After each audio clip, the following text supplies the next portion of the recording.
Kyle Turley, BJ Ganem, Mike Smith with us, and BJ Ganem's been on with us a bunch. Kyle has been on with us a bunch, and Kyle, always great to see you, my friend BJ.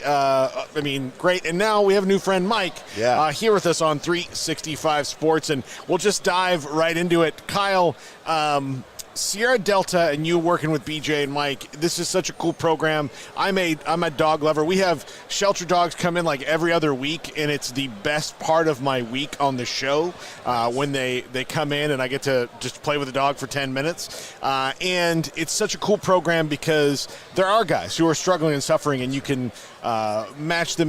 How did you get involved with Sierra Delta? Yeah, the Super Bowl, these events are awesome. They bring people together, and the veteran community of the NFL and the military has been something that has really just been, I think, a shining example to people as to how we can really come together. All the support over the years, we've had football games that we've played in there that we used to do, flag football games with the veterans and the NFL guys and celebrities, and we've had some awesome opportunities. We're bringing that back hopefully next year as well. And there's some groups that have just been these stalwart groups that have stayed there from the beginning, and they're still here working to help resolve these issues. So anything that Sierra Delta has done, I continue to get behind.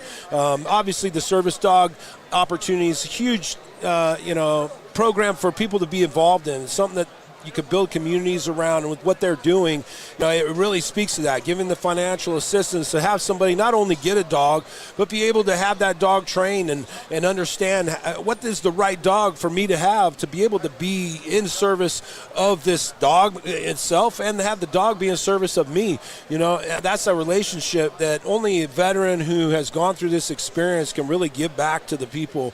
And Sierra Delta is just one of those amazing groups that continues to lead the way. BJ, this is kind of your brainchild, right? Sierra Delta, and you did it. What about it spoke to you? Because as a veteran, you can't see it on camera. BJ's lost his leg. Well, it's not lost. I know where it's at. It's right outside of it just got blown off. We're going to get that guy next week. We did get him. My guy's got him a week later. So. Okay, good deal. He lost. So BJ, where did it come about for you? Because you wanted to connect with other veterans who were going through what you were going through, or you knew and you wanted to find a pathway to it. So what was it about Sierra Delta? Well, Sierra Delta is my expression of what I think we as veterans need, right? I was getting frustrated by all the ways that when you go in and ask for help, well, how disabled are you? I tell people, it's crazy. When you lose your leg below the knee, that's a 40% max rating. If you lose it above the knee, that's a 60% max rating. If you contract genital herpes, that's a 60% rating. If you have sleep apnea, it's a 50% rating. This is why we don't take government money. I'm done with it, right?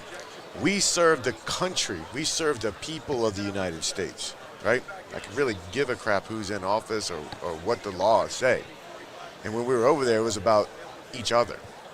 And we get back, I get it that people don't understand what it is that we did in the military. But they understand what dogs do for humans, because dogs and humans have been working together for 35,000 years.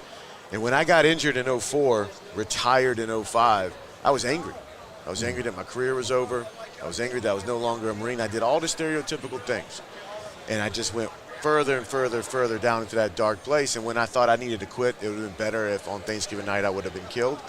I started rationalizing that thought, that depressive mindset. Now, my kids would be better, my family would be better, everybody would be better without me. But then I got to my dog, who was an old English bulldog. Bought him off Craigslist, my first convalescent leave. And he had no special breeding, no special training. His only talents were he can get slobber into places you thought were physically impossible to get slobber into and clear a room with his farts.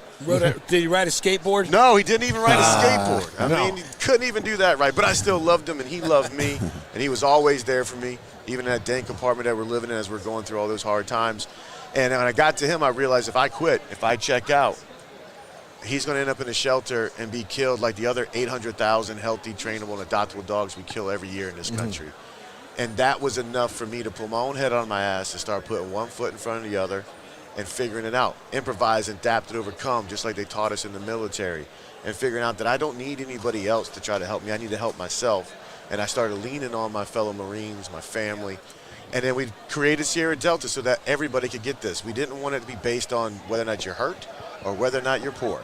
You want to love a dog, you want to continue to be of service, it's right there. Mike knows about it. He's not even a dog guy. I grew up a dog guy. Yeah, so you're not a dog guy, but you benefited from this. I was never a dog guy until BJ hounded me so much to where I almost didn't have a choice but to receive my dog Zeus. But the crazy thing is, like I've been saying, it wasn't until after I received Zeus that I really knew that I needed him. You know what I mean? Like just being in the military for so long and just that ego that we all have as men, that testosterone pumping, and he just allows me to be myself, you know, unconditionally. Like no matter who I was, who I am, or who I'm going to be.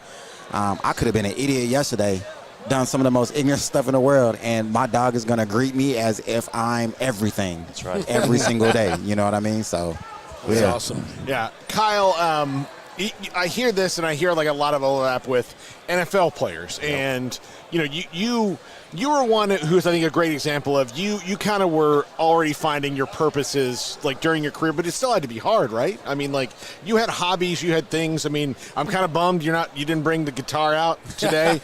We had that one year. You guys got to just start keeping them here, man. I'll play it. Yeah. Hey, look, you know how hard it is to carry a guitar around. This is New Orleans. Bum leg and I can't barely feel my right leg anymore. Yeah. But how much of this like kind of attracted you to it, like working with veterans and stuff, because it is like there's so much overlap between athletes and 100%. And you know, I mean, a lot of us, I mean, guys who play sports come from areas where sometimes, majority of them, you have to. That's one way out, right? You come from these towns, everybody wants to make it, right? You know, what is that, right? And so pinning the town you grew up in, making it is either sports or the military, and that's what happened to me growing up where I'm from. And, you know, my friends that didn't get the scholarship I got, they all went in the military. They joined the Marines. They joined the Army, the Air Force. I grew up by March Air Force Base. So, you know, the veteran ties. My mom worked at March Air Force Base as a school nurse at the school there on the base. And so we were always around this military aspect growing up in the town that I lived in. So I always had this, you know, affinity for veterans, because that's where I would have been if I didn't play football and it didn't work out for me. I was blessed with all this. Even when I got to the NFL, you know, the associations we have at the NFL Combine coming up here, you have every special forces recruiter there. You know, for these guys, if it doesn't work out, they'll come and talk to you. If you test in vision and all these other things, they came to talk to me about sniper school and this. My vision's off the charts. You know, of course, I'm the what they're looking for. Here's my card. You know, we're constantly getting solicited as athletes to be in the military until you make it to the NFL. And even in the NFL, I found that they're still doing that. You know, so the marriage that the NFL has had over the years, all the, you know, the pride, all of everything that we show on these games and these big playoff games, especially Super Bowls, you know, we're flying these American flags on this, and these guys are out here still, you know, struggling. We have 22 veterans a day committing suicide. We have all these issues. We have veterans fighting on Capitol Hill right now for the just ability to use a plant that hasn't killed anybody. You know? Like, please, can we? You know, it's like we got to stop having these veterans beg for things. We got to start being proactive, and that's where I got involved with Sierra Delta, because these are ways, just like I've done with retired players in NFL. You know, if they're not going to do it, then we got to do it. And guys like you know, BJ and Mike are just these you know, unbelievable examples of guys committed to, you know, what it is this place is supposed to be about, right? Because at the end of the day, we're all got to be here for a long time. You know, people always want to talk about, oh, this life is so short. No, not really. You're going to wake up when you die real quick. Promise. Yeah. So, all right, real quick. So, Kyle, you're a former Chief. Do you have, like, having played for 3 teams, I'm sure you have affinities for different ones in different ways. How do you feel about this game coming up on Sunday? Are the Eagles, could they Mahomes-proof this game? Because I don't know if anybody can. I don't know, man. You know, they're just on such a roll. The comfortable factor is just crazy to me. You know, he's at the end of the game at the AFC Championship time. Man, I want to get 3, man. You know, he's over there. You catch that little soundbite from Mahomes. You know, it's like, this guy doesn't even think about anything but rings. You know what I mean? He's just a champion. I don't think he thinks about anything but greatness, you know, at the end of the day, and everybody else is just trying to get there. And hopefully we get the Chiefs to get this 3rd one, and we can put put Tom Brady to bed for a while. Maybe those, we could talk about the Chiefs for a bit. Yeah. All right, BJ, like you guys, we all live in Texas, right? And our life is terrible right now because of the Cowboys. It's just rough. True. And you look at, I'm looking at an ex-player that if you didn't play with the Cowboys, you hate them, right?